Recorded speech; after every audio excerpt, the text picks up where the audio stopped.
Tatang Koswara sniper kelas dunia. Caranya habisi pasukan Vertilin bikin perwira Kopassus TNI geleng-geleng kepala. Bagi mereka yang sudah mengenal dunia militer khususnya di Indonesia, tentu tidak akan asing terhadap nama Tatang Koswara. Tatang Koswara lahir pada 18 Desember 1946 dari keluarga Brimob. Ayahnya merupakan anggota Brimob di Banten yang selanjutnya bertugas di Sumatera Utara. Nama asli Tatang Koswara sebenarnya adalah Habib Abdurrahman. Nama Tatang diberikan oleh kakeknya pasca Habib mengalami sebuah masalah di keluarganya. Saat tumbuh dewasa, Tatang kemudian bergabung menjadi anggota TNI Angkatan Darat. Dalam buku terbitan Kompas tahun 2015, disebutkan Tatang pernah diterjunkan untuk bertempur di Timur Timur pada tahun 1977 lalu. Saat itu Tatang membawa sejumlah perangkat tempur, di antaranya senapan serbu AK-47, obat-obatan, radio komunikasi, teropong siang malam, serta senjata kesayangannya Winchester M70 berperedam suara yang dilengkapi 50 butir peluru berkaliber 7,62 mm berwarna putih. Tak hanya itu, sebagai seorang sniper, Tatang juga harus ditemani oleh spotter. Spotter memiliki tugas sebagai partner yang juga berkemampuan sebagai sniper dan dilengkapi senapan penembak jitu.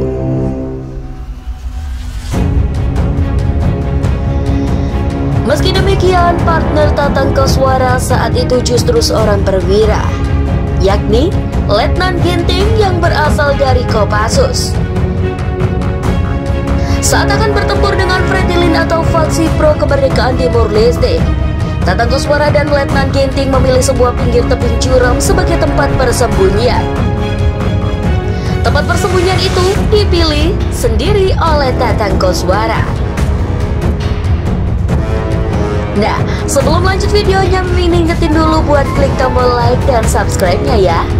Dan jangan lupa aktifkan tombol lonceng notifikasinya.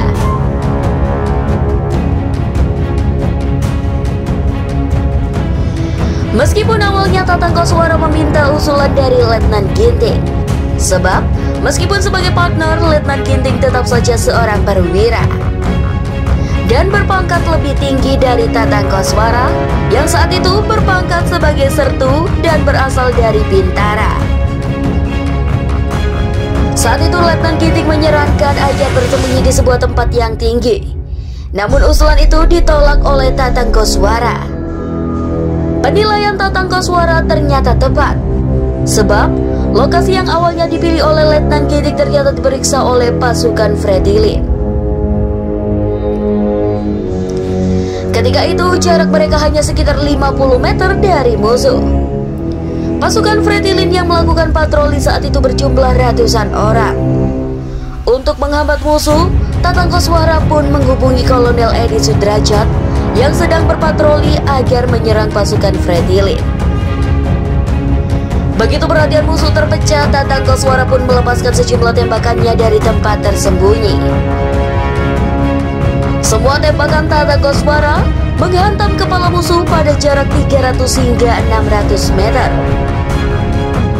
Meski demikian, para musuh tersebut sama sekali tak mengetahui tempat persembunyian Tatang Koswara dan Letnan Ginting. Mengetahui hal itu, Letnan Ginting pun baru menyadari kemampuan dari Tatang Koswara.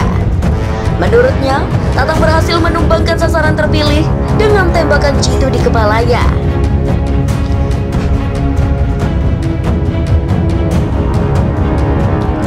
Diam-diam, Letnan Ginting meneropong sekaligus menghitung sasaran yang berhasil dijatuhkan dalam misi tempur Remesio Timur-Timur itu.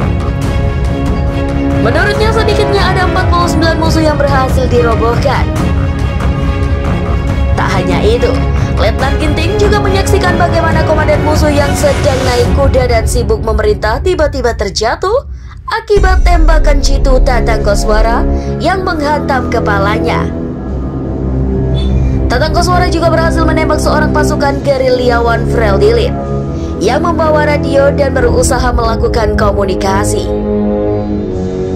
Tembakan itu dilepaskan oleh tatanggo suara dari jarak 900 meter.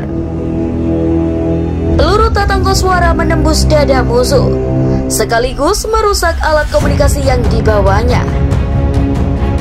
Letnan Ginting pun hanya bisa geleng-geleng kepala melihat aksi tempur Tatang dengan mata kepalanya sendiri, tulis Awinardi dalam bukunya itu.